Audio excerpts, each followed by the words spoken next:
है ठीक।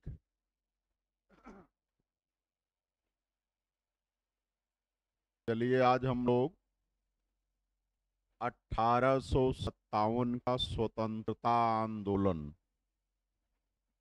इस टॉपिक पर चर्चा करेंगे। ठीक है।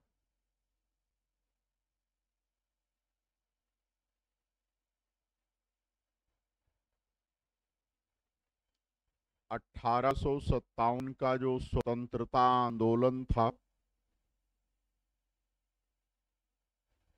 इसका तात्कालिक कारण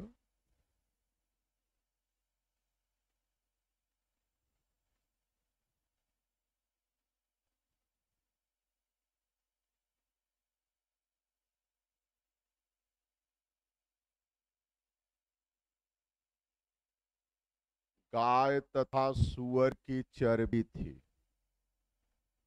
क्या था कारण? गाय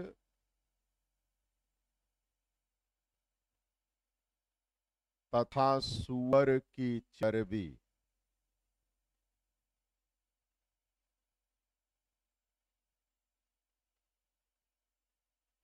दरअसल सरकार ने 1857 ईस्वी में सेना में एक नई राइफल शामिल किया, जिसे न्यू इनफील्ड राइफल कहा जाता था।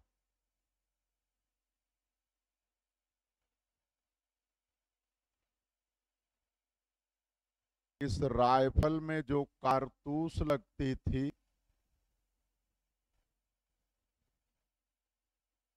ये कारतूस सर्दी गर्मी बारिश के कारण कहीं खराब ना हो जाए। गाय तथा सुअर की चर्बी का एक लेप बनाया जाता था, उसे एक पेपर पर लगाया जाता था। इस कारतूस को उसी पेपर में रोल कर दिया जाता था और सैनिकों को फायर करने से पूर्व कारतूस को रैपर से बाहर निकालने के लिए अपने दांत से खींचना पड़ता था। ठीक है। दरअसल भारतीय सेना में अधिकांश सैनिक या तो हिंदू थे अथवा मुसलमान।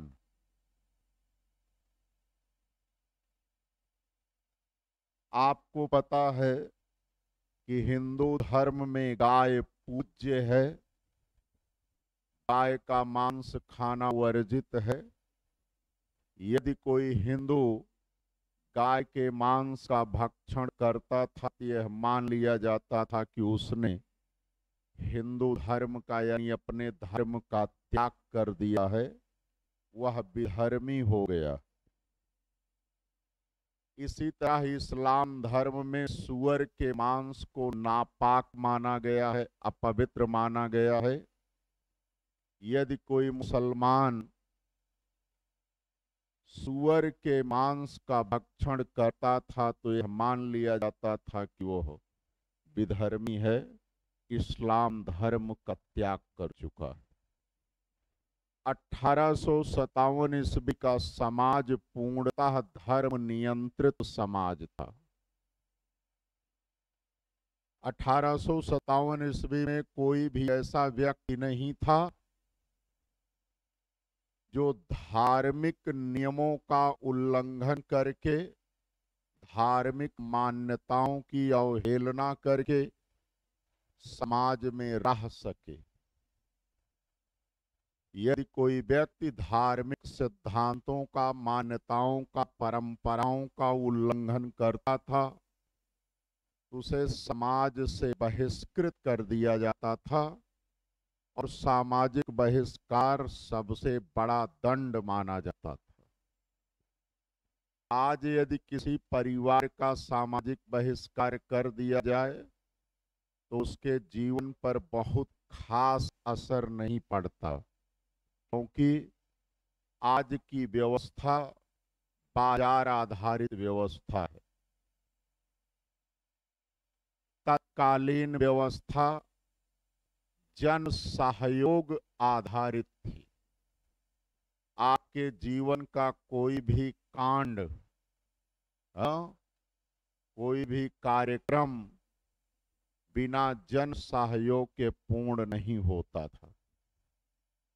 और जिस परिवार का सामाजिक बहिष्कार कर दिया जाता था, ना तो उस परिवार को समाज अपने किसी कार्यक्रम में इनवाइट करता था, और ना ही यदि वह इनवाइट करे तो समाज उसके कार्यक्रम में शामिल होता था। ठीक है।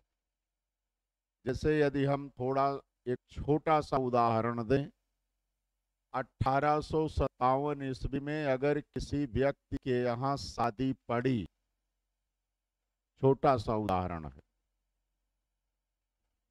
तो लोग पूड़ी कचौड़ी रोटी कुछ तो बारातियों को घरातियों को खिलाएंगे, और ये बनेगी आटा से। आटा तो 1857 में चक्की से गेहूं पीस कर आटा नहीं बनता था। प्रत्येक घर में चक्की होती थी। महिलाएं अपने हाथ से गेहूं से आटा बनाती थी। तो शादी विवाह है, उसमें तो 3, 4, 5 कुंतल कम से कम आटा लगता था। तो कैसे होता था?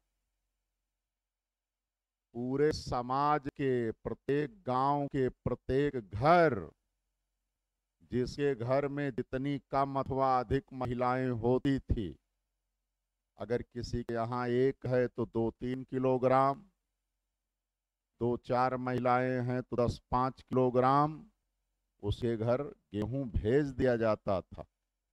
वह उसे साफ करके धुल के सुखा के आटा बना के शादी की तिथि से पूर्व उस व्यक्ति के घर पहुंचा देते थे।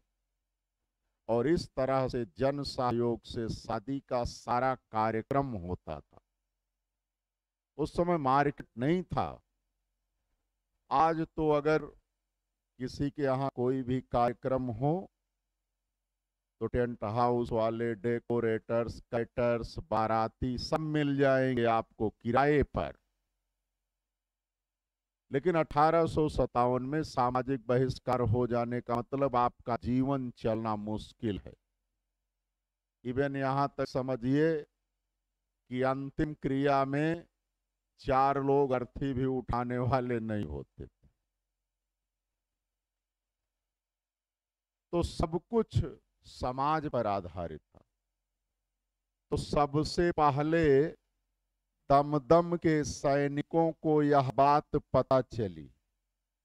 दमदम पश्चिम बंगाल में है। वहां के सैनिकों को यह बात पता चली कि ये जो रैपर हम अपने दांत से खींचकर कारतूस को बाहर निकालते हैं, इसमें गाय और सूअर की चर्बी लगी है। दमदम के सैनिकों ने इस बात का विरोध किया और उस कारतूस का प्रयोग करने से इनकार कर दिया। सरकार ने उस बटालियन को भंग कर दिया और सैनिकों को कड़ी सजा दी गई। ठीक है। उसके बाद 29 मार्च 1857 ईस्वी को 34वीं रेजिमेंट बैरकपुर, ये भी पश्चिम बंगाल में है, वहां के वीर सिपाही थे मंगल पांडे। उन्होंने उस कारतूस के विरोध में एक अंग्रेज अधिकारी लेफ्टिनेंट बाग की गोली मारकर हत्या कर दी। एक अन्य अंग्रेज अधिकारी मेजर सार्जेंट ह्यूरसन पर गोली चलाई, मारना चाहा, तो उसके मित्रों ने उन्हें मंगल पांडे को पकड़ लिया। तो उन्होंने अपनी तलवार से उसके ऊपर हमला किया, घायल हुआ, लेकिन मार नहीं पाए। ठीक है। मंगल पांडे को फांसी दे दी गई। कहते हैं कि इसके बाद हमारे सैनिकों ने इस नई व्यवस्था का विरोध करने का निर्णय लिया। एक नाम है अजीमुल्ला खान, नाम सुने होंगे, पता नहीं सुने हैं कि नहीं सुने।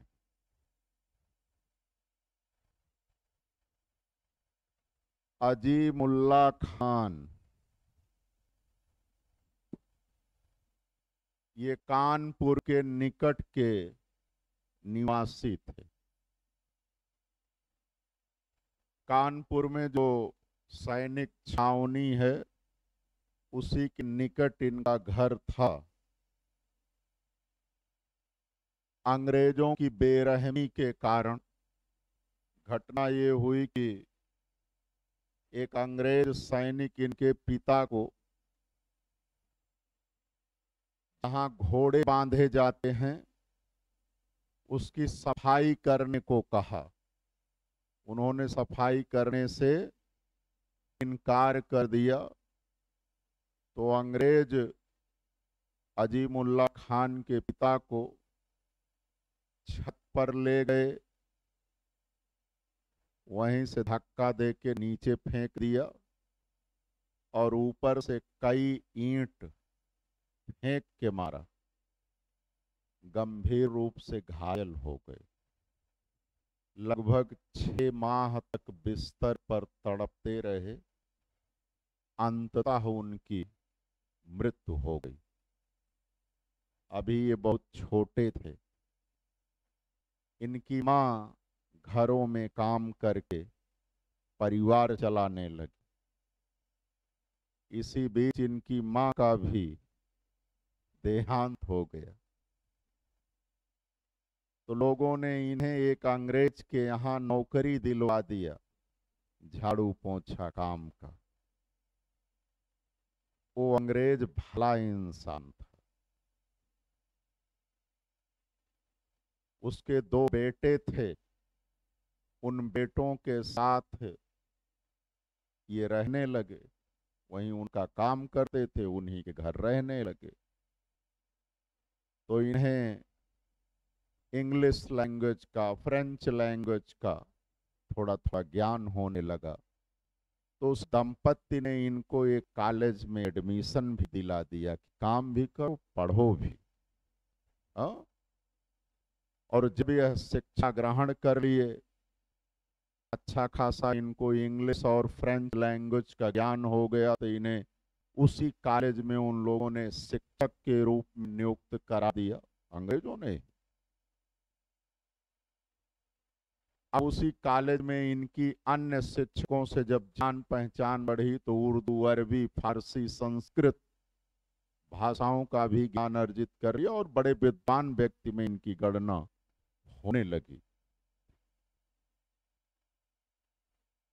नाना साहब से इनका संपर्क हुआ। नाना साहब ने इन्हें अपना दीवान यानी प्रधानमंत्री का पद प्रदान किया। उनकी पेंशन तो लॉर्ड डलहौजी ने रोक दिया था ना। ये बाजीराव द्वितीय, पेशवा बाजीराव द्वितीय के दत्तक पुत्र हैं, तो पेंशन वंशानुगत नहीं, इनको पेंशन नहीं मिलेगी। 8 लाख रुपए वार्षिक पेंशन मिलती थी पेशवा बाजीराव द्वितीय को। तो अपना प्रतिनिधि बनाकर इन्हें लंदन भेजा था सम्राट के दरबार में कि पेंशन इनकी बहाल हो जाए। बहाल तो नहीं हुई। ये वहां गए तो यूरोप की आबो हवा देखा, तो इन्हें स्वतंत्रता का बात समझ में आई कि स्वतंत्रता होती क्या है। कहते हैं कि जब ये वहां से लौटे तो इन्होंने यह मूड बना लिया था कि भारत को भी ब्रिटिश शासन से मुक्त कराना है। भारतीय समस्याओं का हल तभी होगा जब भारत से ब्रिटिश शासन समाप्त होगा। तो जब मंगल पांडे को फांसी दे दी गई, तो अजीमुल्ला खान ने सैनिक छावनियों से संपर्क किया, है ना। और इन लोगों ने यह योजना बनाया कि भारत में जितनी सैनिक छावनी है सबसे संपर्क स्थापित किया जाए, हाँ? और सबको एक निश्चित तिथि को, एक निश्चित समय को अंग्रेजों के खिलाफ आंदोलन करने के लिए प्रोत्साहित किया जाए। कहते हैं कि इन लोगों ने 31 मई 1857 ईस्वी, 31 मई 1857 ईस्वी दिन रविवार, समय शाम 5 बजे का निर्धारित किया। शाम 5 बजे का समय, दिन रविवार का समय इसलिए निर्धारित किया गया कि ईसाई लोग एवरी संडे इवनिंग 5 PM पर सामूहिक प्रार्थना में शामिल होते, तब भी आज भी। हमारे आंदोलनकारियों की यह योजना थी कि उधर अंग्रेज यानी ईसाई प्रार्थना सभा में जाएंगे, इधर हम एकाएक उन पर हमला कर देंगे और पूरे भारत में यह हमला शुरू होगा तो चंद घंटों के भीतर ही भारत से अंग्रेजों का सफाया हो जाएगा। योजना बहुत अच्छी थी, है ना। अब एक सैनिक छावनी से दूसरी सैनिक छावनी तक अपना संदेश पहुंचाने के लिए, उसे अपनी योजना से अवगत कराने के लिए लाल कमल का फूल और चपाती, चपाती मीन्स रोटी, का प्रयोग प्रतीक के रूप में, चिन्ह के रूप में किया गया। अब एक सैनिक छावनी से लाल कमल का फूल और चपाती दूसरी सैनिक छावनी को भेजा जाता था। यदि उसने उसे स्वीकार कर लिया, ये मान लिया जाता था कि वह योजना को समझ गए हैं और हमारे योजना में वह शामिल हैं। अब उनका दायित्व था कि अपनी निकटतम सैनिक छावनी में ऐसे ही लाल कमल का फूल और 2 चपाती भेजें। अब अगली सैनिक छावनी अगले इस तरीके से 10 दिनों के भीतर ही संपूर्ण भारत की सैनिक छावनियों से हमारे योजनाकारों ने, जिसमें अलीमुल्ला खान प्रमुख हैं, संपर्क स्थापित कर लिया। योजना तैयार हो गई, ठीक। लेकिन मामला बिगड़ गया। कैसे बिगड़ा? 9 मई 1857 ईस्वी को मेरठ के सैनिकों ने थोड़ा सा बुद्धिमानी दिखा दी। कहते हैं कि अगर बड़े लोग कोई योजना बनाए हो ना, तो उसमें ज्यादा अपनी बुद्धि नहीं लगाना चाहिए। योजना को कार्य रूप में परिणत होने देना चाहिए, ज्यादा टांग नहीं अड़ाना चाहिए। अब इनको ज्यादा बुद्धिमानी सूझी। मेरठ के लगभग 1000 सैनिकों ने अपने अधिकारियों को एक प्रार्थना पत्र लिखा, उस पर हस्ताक्षर किया। उसमें इन लोगों ने निवेदन किया कि भैया वो नई कारतूस वापस ले लीजिए, हम तो आपके सैनिक हैं, आप जिसको आज्ञा दें उसको गोली मार देंगे, अपने घर वालों के ऊपर कहिए तो उनके ऊपर गोली चला दें, लेकिन पुरानी वाली कारतूस से, नई कारतूस से नहीं। जब ये प्रार्थना पत्र अंग्रेज अधिकारियों को प्राप्त हुआ तो आग बबूला हो गए। शाम को कोर्ट मार्शल की कार्यवाही किया, हाथों में हथकड़ी, पैरों में बेड़ी डाल के जेल में डाल दिया, चलो यहीं मजा करो। अब इसके बाद मेरठ के सिपाहियों को बड़ा गुस्सा आ गया कि भला हम प्रार्थना भी नहीं कर सकते इनसे, यदि हमने प्रार्थना किया तो इसकी सजा यह। अब 9 मई 1857 को भी शनिवार दिन था। अगले ही दिन रविवार पड़ रहा था, शाम 5 बजता ही हाँ, इन लोगों ने योजना बना लिया कि कल ही शाम 5 बजे हम इनके खिलाफ शुरू हो जाएंगे। यही गलती हो गई। और 10 मई 1857 ईस्वी को शाम 5 बजे जैसे ही उधर प्रार्थना सभा की शुरुआत हुई, मेरठ के विद्रोही सैनिकों ने सरकार के खिलाफ विद्रोह की शुरुआत कर दिया। और यही 1857 के स्वतंत्रता आंदोलन के आरंभ की तिथि मानी जाती है। इसीलिए मेरठ को क्रांति नगर कहा जाता है। अब विद्रोही भारतीय सैनिकों ने जो भी अंग्रेज अधिकारी सामने पड़ा उसके ऊपर गोलियां चलाया, अस्त्र शस्त्र गोला बारूद लूटा, अपने कैदी मित्रों को मुक्त कराया और रात लगभग 8 बजे पैदल ही मेरठ से दिल्ली की ओर प्रस्थान कर गए। चले थे मात्र 3 से 4 हजार सैनिक, लेकिन जब लगभग सुबह यह दिल्ली पहुंचे तो इनका कारवां कई लाख लोगों का हो चुका था।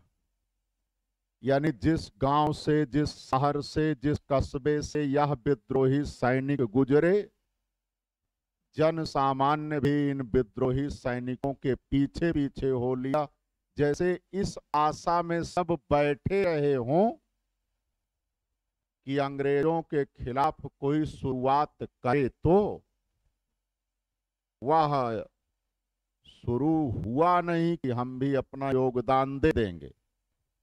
तो जिसके पास जो भी औजार हथियार था, लाठी डंडा बाला तलवार लेके पीछे पीछे हो लिए। और ये लोग दिल्ली में मात्र 2 से ढाई घंटे के युद्ध के परिणाम स्वरूप अंग्रेजों को पराजित करके दिल्ली पर अधिकार कर लिया। एक बार कल्पना करें कि अगर यह कार्य 31 मई 1857 को अपनी नियत योजना के अनुरूप हुआ होता तो क्या होता? इतिहास कुछ और होता।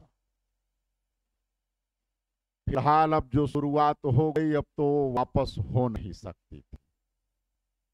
इन लोगों ने दिल्ली पर अधिकार करने के बाद उस समय मुगल बादशाह बहादुर शाह जफर थे, उनसे जाके संपर्क किया।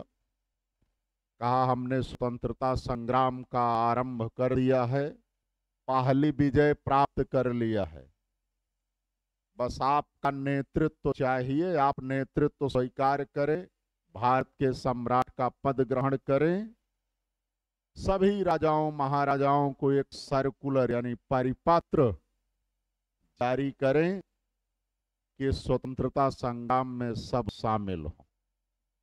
बहादुर शाह जफर हंसे, दुखी भी हुए, सैनिकों को समझाया, कहा आप सब हैं पागल। हा? आप सब क्या हैं? पागल हैं, मूर्ख हैं। परिपत्र का और पत्र लिखने का कोई फर्क इन राजाओं महाराजाओं पर नहीं होगा। ये अंग्रेजों के चाटुकार लोग हैं। यदि हमारे प्रति इनकी आस्था होती तो भारत पर ब्रिटिश शासन स्थापित न होता। इसलिए इस चक्कर में ना पड़िए। मैं वृद्ध आदमी हूं, आराम से मर जाने दीजिए, हमें इस चक्कर में ना फंसाइए। वास्तव में 76-77 वर्ष उनकी अवस्था थी, फिर भी सैनिक पीछे पड़ गए कि चलिए ठीक है, बुढ़ापा किस काम का, क्या करेंगे। हाँ, 1838 से आप मुगल बादशाह हैं, तब क्या कर लिए? तब तो जवानी थी। तो बुढ़ापा देश के नाम कीजिए, हो सकता है कुछ अच्छा हो जाए। जब बहुत समझाया तो एग्री कर गए और इन लोगों ने 12 मई 1857 ईस्वी को बहादुर शाह जफर को भारत का सम्राट नियुक्त किया। और भारत का शासन चलाने के लिए बख्त खान की अध्यक्षता में एक 10 सदस्यीय परिषद का गठन किया गया, जिसमें सैनिक और नागरिक दोनों वर्गों के लोग शामिल थे। बहादुर शाह जफर ने सभी राजाओं महाराजाओं को पत्र लिखा, जैसा सोचा था वैसा ही हुआ, किसी राजा महाराजा पर कोई प्रभाव नहीं पड़ा। आंदोलन समाप्त भी हो गया, राजा महाराजा अंग्रेजों के प्रति निष्ठावान बने रहे और आंदोलनकारियों का विरोध ही किया, उनके खिलाफ अंग्रेजों का सहयोग किया, साथ दिया। अब सवाल ये उठता है कि अगर मात्र यही गाय और सुअर की चर्बी ही मुद्दा था, सैनिक कारण ही था, तो फिर जन सामान्य इस आंदोलन में क्यों शामिल हो? तो इतिहासकार कुछ भी कहें, इतिहासकार कुछ भी कहें, हकीकत यह है कि इस आंदोलन की शुरुआत सैनिक विद्रोह से हुई। इस आंदोलन का तात्कालिक कारण गाय और सुअर की चर्बी युक्त कारतूस का होना है, लेकिन इस आंदोलन के अन्य कारण भी थे। यह मात्र तात्कालिक कारण था, और यदि हम अन्य कारणों की बात करें तो अंग्रेजों की राजनीतिक व्यवस्था, उनकी सामाजिक व्यवस्था, आर्थिक व्यवस्था और धार्मिक व्यवस्था चारों 1857 के स्वतंत्रता आंदोलन के लिए उत्तरदायी थे। अंग्रेजों की सहायक संधि प्रणाली,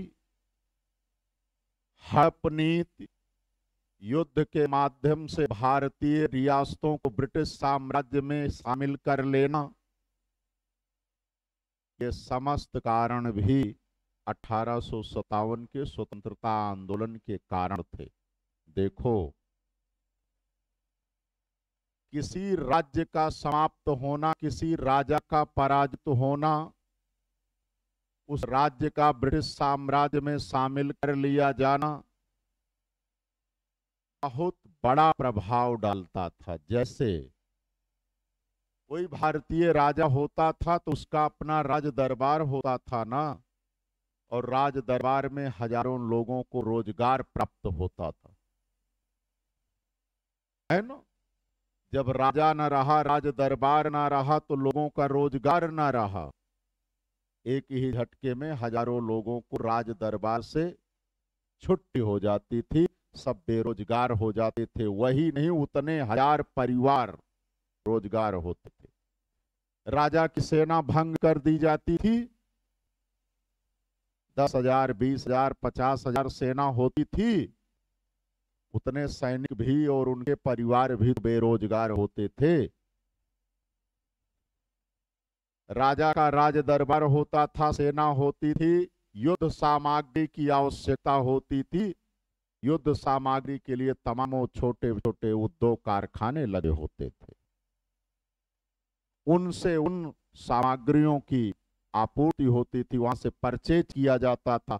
जब राजा न रहा, राजा की सेना न रही, तो सारे छोटे छोटे उद्योग कारखाने भी तो बंद हो जाते थे, लोग बेरोजगार हो जाते थे। और सबके मन में ये बात बिल्कुल स्पष्टता बैठी थी कि हमारी बेरोजगारी का, हमारी गरीबी का, हमारी दरिद्रता का, हमारी समस्त समस्याओं का मूल कारण भारत में ब्रिटिश नीतियां हैं। यदि अंग्रेजों ने हमारी राजनीतिक व्यवस्था के साथ छेड़छाड़ ना किया होता तो हमारी यह दुर्गति ना होती, तो आक्रोश नहीं रहेगा। उसके अलावा अंग्रेजों ने कुछ प्रगतिशील सामाजिक कानून बनाए, प्रगतिशील थे, जैसे सती प्रथा पर प्रतिबंध लगाया, दास प्रथा पर प्रतिबंध लगाया, विधवा पुनर्विवाह को मान्यता प्रदान किया, है ना।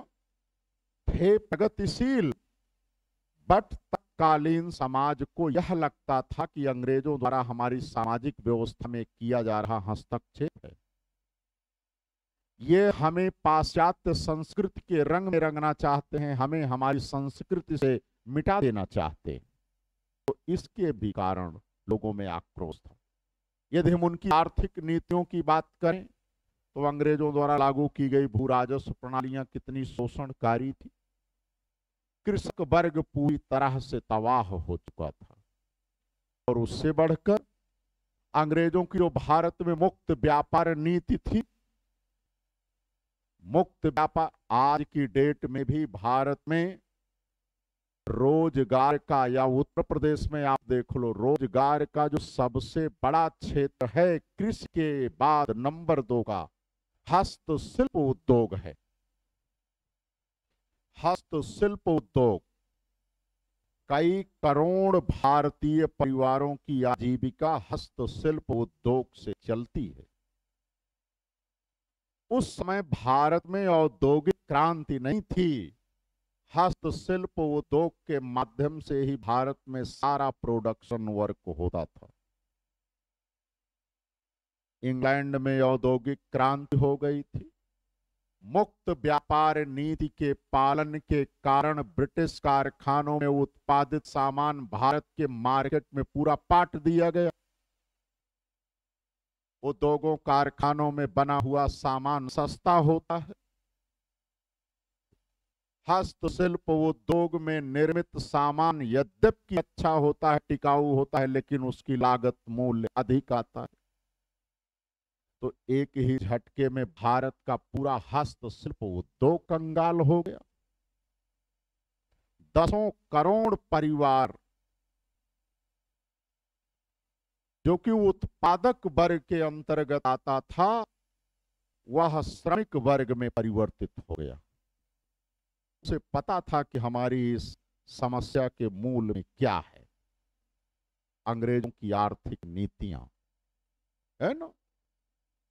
हमारा हस्तशिल्प उद्योग तब भी चल जाता अगर अंग्रेजों ने एक्चुअल में मुक्त व्यापार नीति का पालन किया होता। हम बड़े मजबूत थे। तो पहली बात तो इंग्लैंड से आयातित सामानों पर कोई आयात शुल्क लगाया नहीं गया, इसलिए भी हमारे उद्योग पर प्रभाव पड़ा। उल्टे हमारा जो विदेशों में मार्केट था, हस्तशिल्प उत्पादों पर इतना हेवी निर्यात कर लगाया गया कि विदेशों में भारतीय हस्तशिल्प उत्पाद पहुंच न सके, तो पूरी तरह से नष्ट हो गया। तो उस वर्ग में भी एक आक्रोश था, वो भी इस इंतजार में था मौका तो मिले, हम भी एक आहुति, हवन तो हो ही रहा था। धार्मिक कारण, ईसाई मिशनरियों को भारत में ईसाई धर्म की खुली छूट प्रचार करने की दे दी गई थी।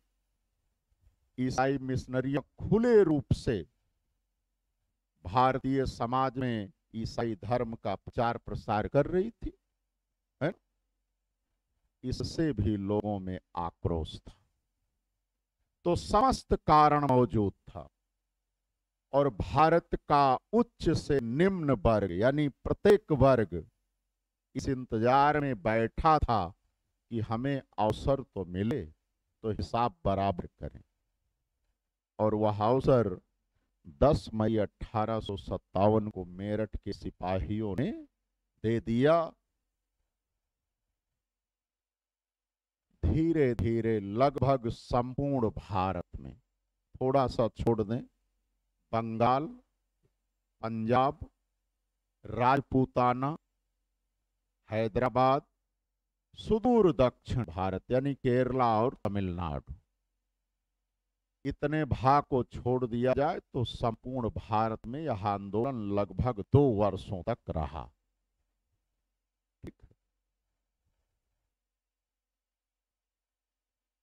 तमाम इतिहासकार इस आंदोलन के स्वरूप के विषय में अपनी अलग अलग टिप्पणी करते हैं। ये सैनिक विद्रोह था, राष्ट्रवाद से रहित था, बिना किसी योजना के था, हिंदू मुस्लिम षड्यंत्र था, सभ्यता तथा बर्बरता के मध्य होने वाला युद्ध था। कोई इतिहासकार कुछ भी कहे, निष्कर्ष यही है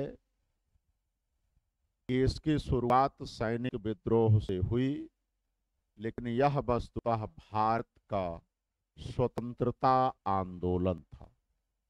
क्योंकि जिन जिन स्थानों से ब्रिटिश हुकूमत को आंदोलनकारियों ने उखाड़ फेंका, वहां वहां अपनी परंपरागत राजतंत्रात्मक शासन व्यवस्था को फिर से स्थापित किया।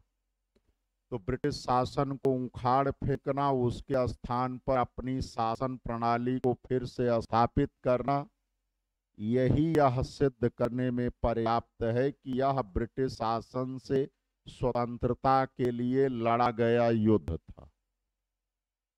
है ना? ये जन आंदोलन था कि नहीं, तो सैनिक के अतिरिक्त अन्य वर्ग का इस आंदोलन में शामिल होना जन आंदोलन इसे सिद्ध करता है।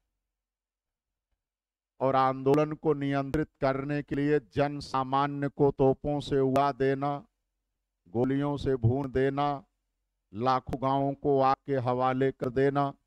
जनरल नील तो यहां तक कहता है, जो इलाहाबाद के आंदोलन को काबू किया था, बड़े गर्व के साथ ब्रिटिश संसद में अपना वक्तव्य देता है। कहता है, इलाहाबाद से वाराणसी तक जीटी रोड के दोनों किनारे कोई ऐसा पेड़ नहीं होगा जिस पर हमने किसी न किसी आंदोलनकारी को खुले में फांसी पर न लटकाया हो। वो बताता है कि हमने कितनी वीरता का परिचय दिया। जन सामान्य को खुले में आसमान के नीचे पेड़ों पर फांसी पर लटकाया जाना इस बात का सूचक है जन सामान्य उस आंदोलन में शामिल था, तुम बहुत अधिक उनसे चिढ़े थे और भारतीय जनमानस को इस बात की सबक सिखाना चाहते थे, भारतीयों में भय पैदा करना चाहते थे कि यदि भविष्य में आपने ऐसा दोबारा किया तो ऐसे ही खुले में आपको भी लटका दिया जाएगा। है ना? ये राष्ट्रीय स्वतंत्रता आंदोलन था, इसमें कोई संदेह नहीं है। हाँ, चूंकि परिणाम की दृष्टि से आंदोलन असफल रहा, तो इतिहासकार विजयी पक्ष की आकांक्षाओं के अनुरूप इतिहास का लेखन कर देते हैं। तो इतिहासकारों ने ऐसा लेखन किया। असफलता के क्या कारण है, इसको हम लोग बाद में चर्चा कर लेंगे। कुछ श्री गणेश करें, 15 मिनट कम से कम लिखें, बोलें।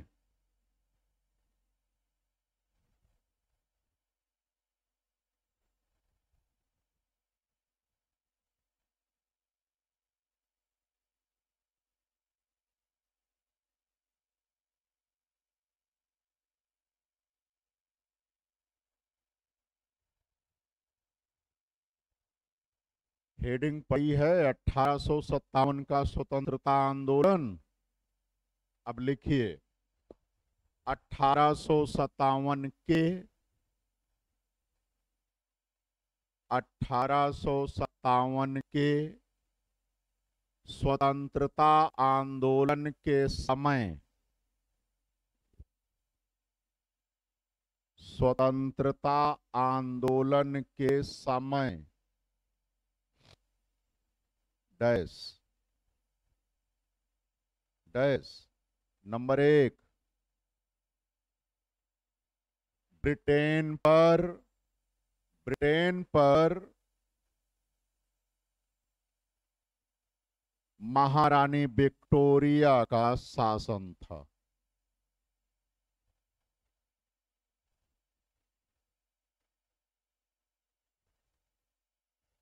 नंबर 2,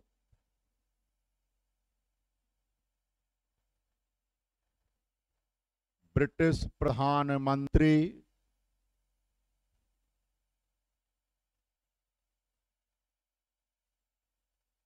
पामरस्टन थे।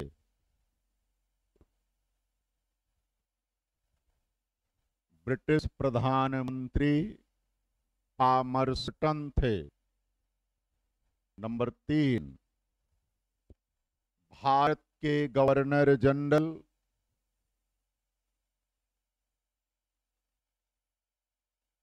लॉर्ड कैनिंग थे।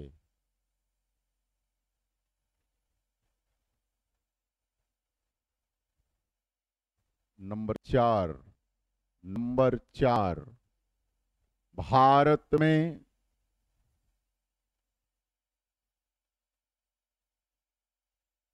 ब्रिटिश सेना का मुख्य सेनापति जॉर्ज एनिसन था। भारत में ब्रिटिश सेना का मुख्य सेनापति जॉर्ज एनिसन था। नंबर 5,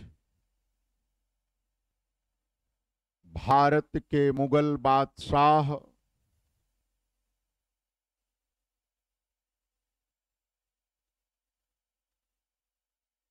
बहादुर शाह द्वितीय जफर थे।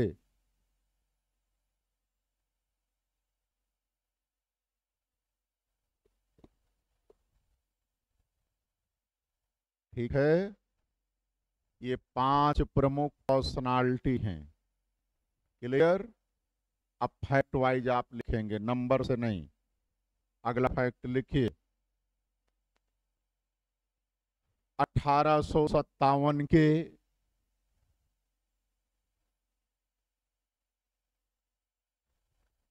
स्वतंत्रता आंदोलन का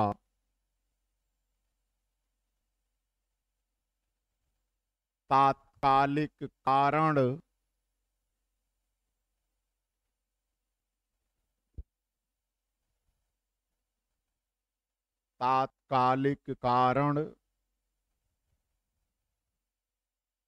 न्यू इनफील्ड राइफल में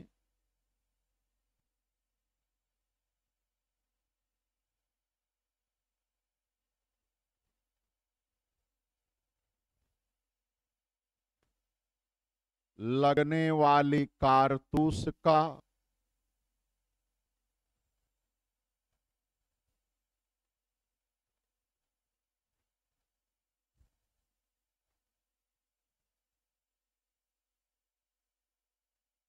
गाय तथा सुअर की चर्बी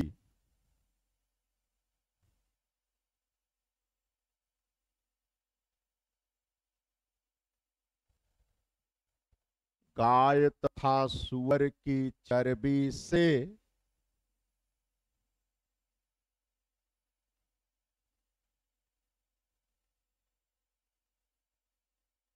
बने लेप में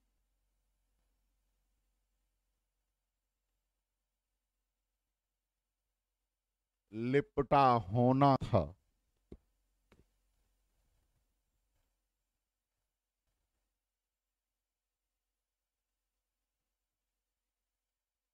अगला फैक्ट,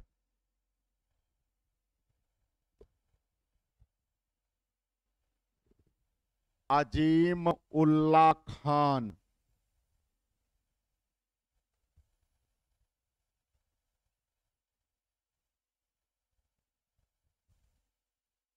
अजीम उल्ला खान ने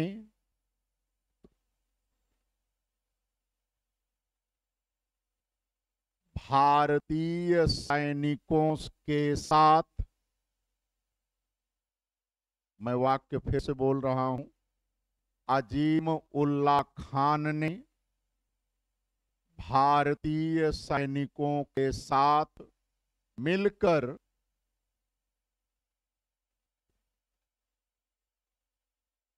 यह योजना बनाया था कि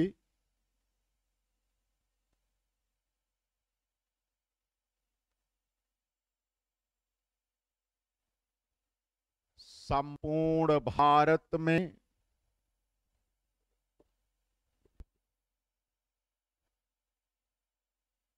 इकतीस मई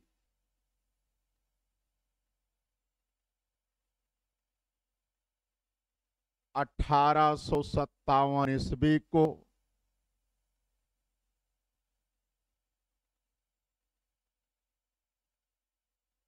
शाम 5 बजे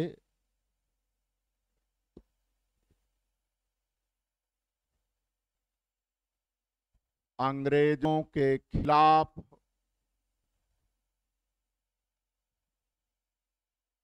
स्वतंत्रता आंदोलन का आरंभ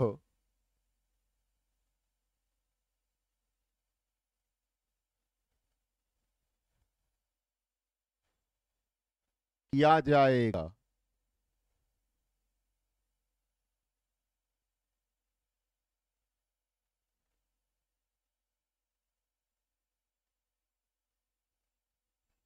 अगला फैक्ट, आंदोलन की योजना को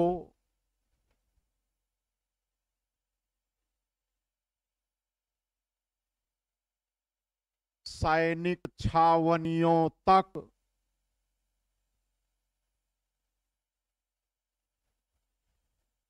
पहुंचाने के लिए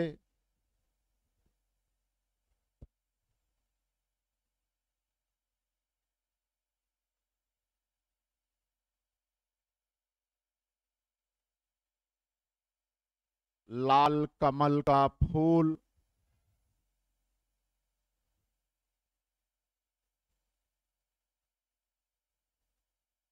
तथा चपाती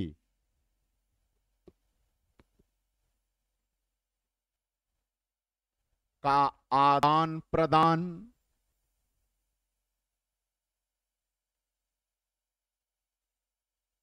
प्रतीक के रूप में किया गया। प्रतीक, चिन्ह के रूप में।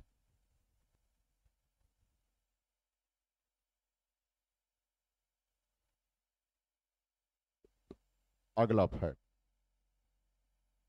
आंदोलन की शुरुआत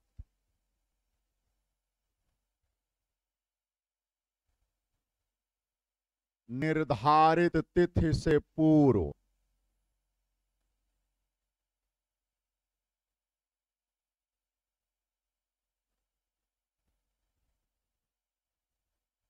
10 मई 1857 ईस्वी को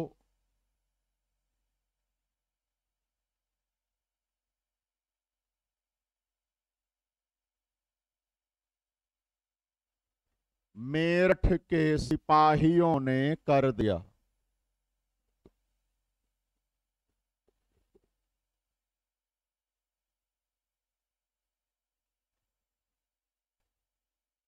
इसीलिए मेरठ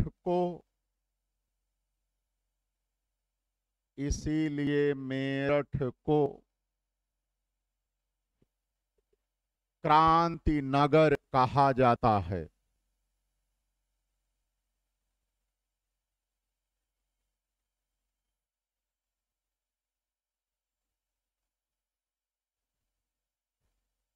अगला फैक्ट, 1857 के स्वतंत्रता आंदोलन में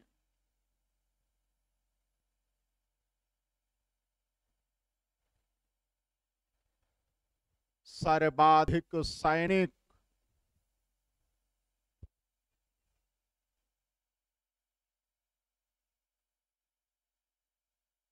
अवध क्षेत्र के शामिल थे।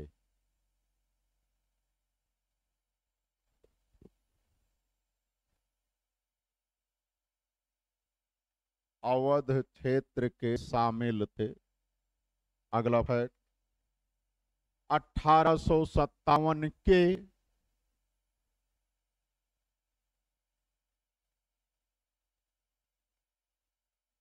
स्वतंत्रता आंदोलन का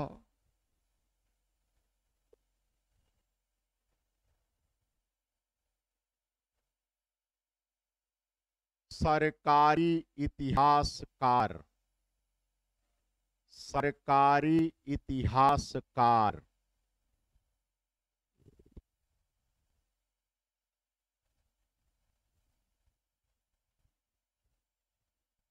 यशयन सेन था।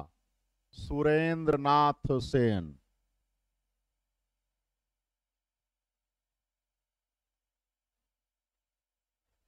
तथा उसकी पुस्तक का नाम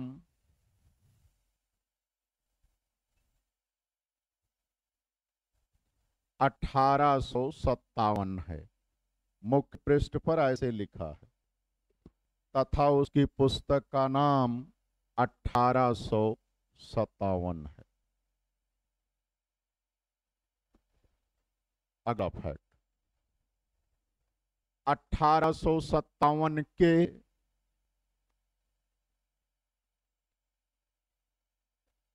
स्वतंत्रता आंदोलन में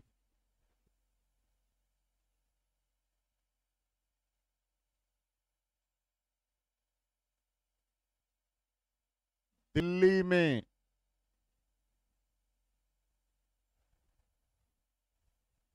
जो कुछ हुआ,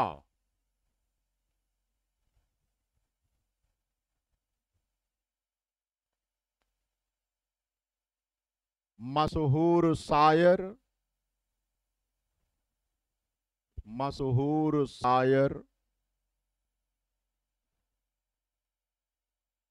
मिर्जा गालिब उसके प्रत्यक्षदर्शी थे। उसके प्रत्यक्षदर्शी थे। उस समय वो मुगल दरबार में ही थे, अपनी आंखों से सारा सीन देखा था। ठीक है, अब आप हेडिंग बनाएंगे आंदोलन का स्वरूप। आंदोलन का स्वरूप।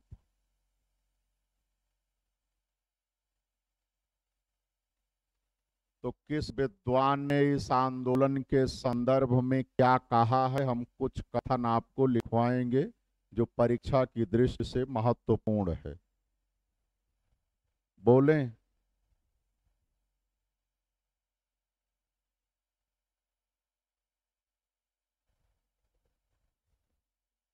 सर सैयद अहमद खां के अनुसार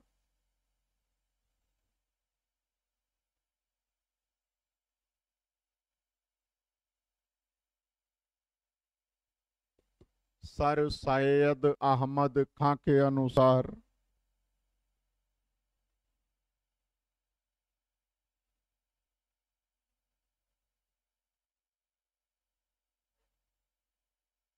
इन्वर्टेड कामा में मैं वाक्य फिर से रिपीट कर रहा हूं। सर सैयद अहमद खां के अनुसार यह सैनिक विद्रोह था। सैनिक विद्रोह था। ठीक है, अगला फैक्ट।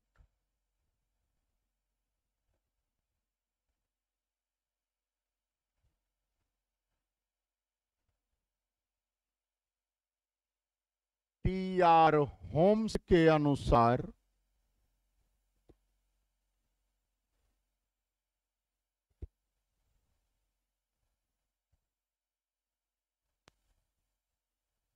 यह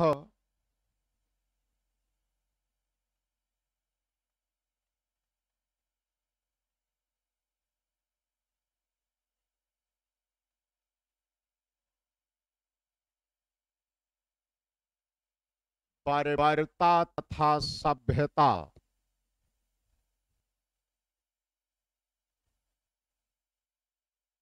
के मध्य होने वाला युद्ध था। ठीक है, वो ये कहना चाहता था कि भारत के लोग असभ्य थे, बर्बर थे, जंगली थे। हम ईसाई लोग उन्हें सभ्यता का पाठ पढ़ाने आए थे, सभ्य बनाने आए थे। उन असभ्य बर्बर लोगों ने सभ्यता के खिलाफ युद्ध छेड़ दिया। ये उसके कहने का आशय है। अगला फैक्ट।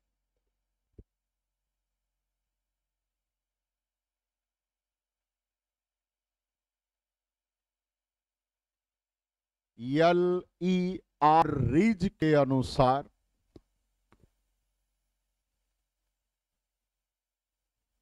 दिख रहा है, L.E.R. रीज के अनुसार यह धर्मांधों, भारत के लोग धर्मांध थे ऐसा वो कहता है, यह धर्मांधों तथा ईसाइयों के बीच होने वाला युद्ध था। धर्मांधों तथा ईसाइयों के बीच होने वाला युद्ध था।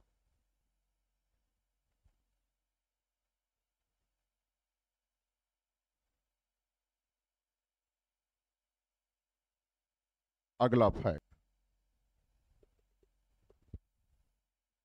जेम्स आउट्रम के अनुसार, अभी कल इसका नाम हमने आपको बताया था, अवध राज्य का विलय। जेम्स आउट्रम के अनुसार यह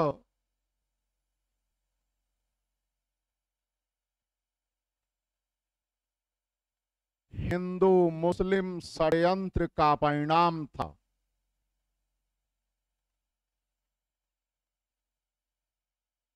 यह हिंदू मुस्लिम षड्यंत्र का परिणाम था।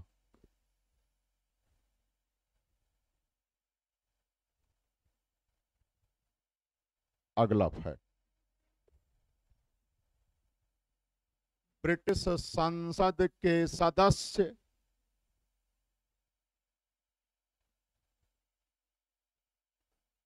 ब्रिटिश संसद के सदस्य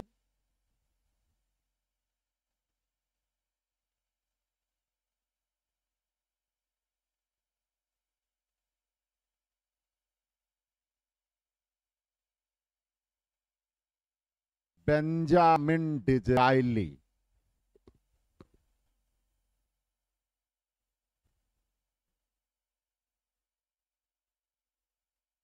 के अनुसार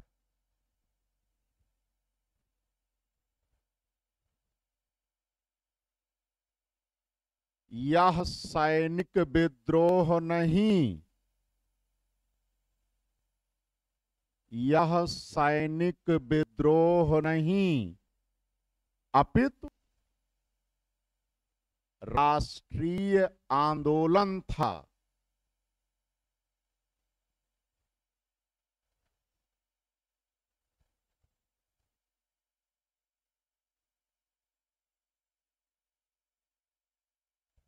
अगला फैक्ट, अभी हम आपसे 4 मिनट और लेंगे। अशोक मेहता की पुस्तक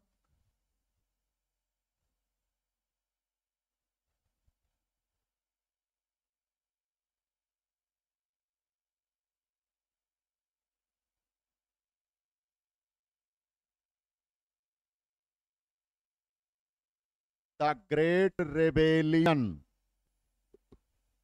द ग्रेट रेबेलियन के अनुसार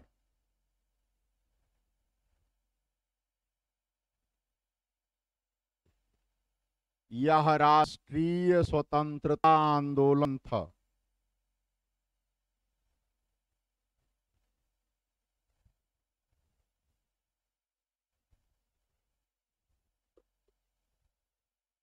अगला फैक्ट, बीडी सावरकर नाम सुने हैं? विनायक दामोदर सावरकर, बीडी सावरकर, विनायक दामोदर सावरकर, दिख रहा है भाई? बीडी सावरकर की पुस्तक, मैं पुस्तक का नाम लिख रहा हूं, आपको भी नाम लिखना है। द इंडियन वॉर ऑफ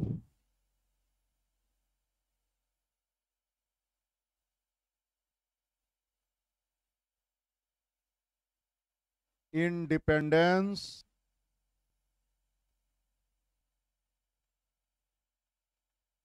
1857,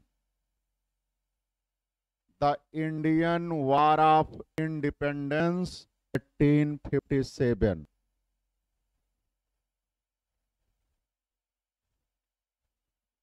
के अनुसार, पुस्तक का नाम लिख लिए, the Indian war of independence 1857 के अनुसार यह पूर्व नियोजित, प्री प्लान्ड, पूर्व नियोजित तथा भारत का प्रथम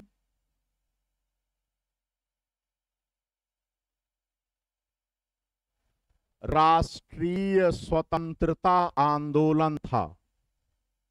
भारत का प्रथम राष्ट्रीय स्वतंत्रता आंदोलन था।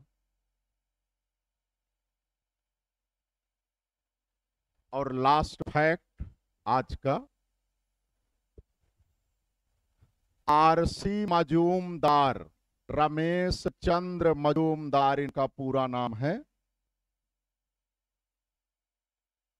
आरसी मजूमदार की पुस्तक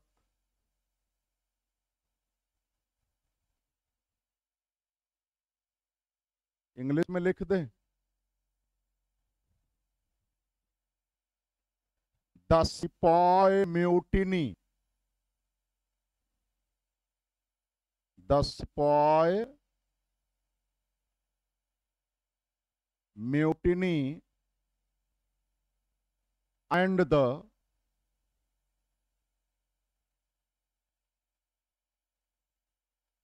रेबेलियन ऑफ 1857।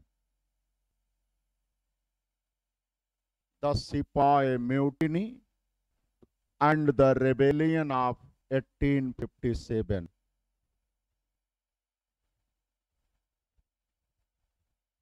पुस्तक का नाम लिख लिए के अनुसार, इन्वर्टेड कामा में लिखिए, यह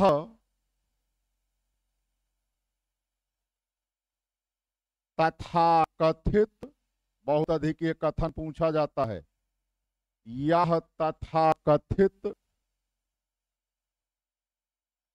प्रथम राष्ट्रीय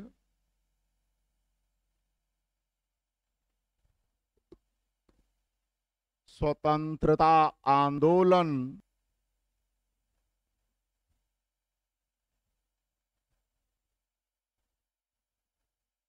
ना तो प्रथम, मैं फिर से बोल रहा हूं, जितना बोल रहा हूं उतना लिखना है, यह तथाकथित प्रथम राष्ट्रीय स्वतंत्रता आंदोलन ना तो प्रथम, ना तो राष्ट्रीय और ना ही स्वतंत्रता आंदोलन था। थैंक यू, आज इतना ही।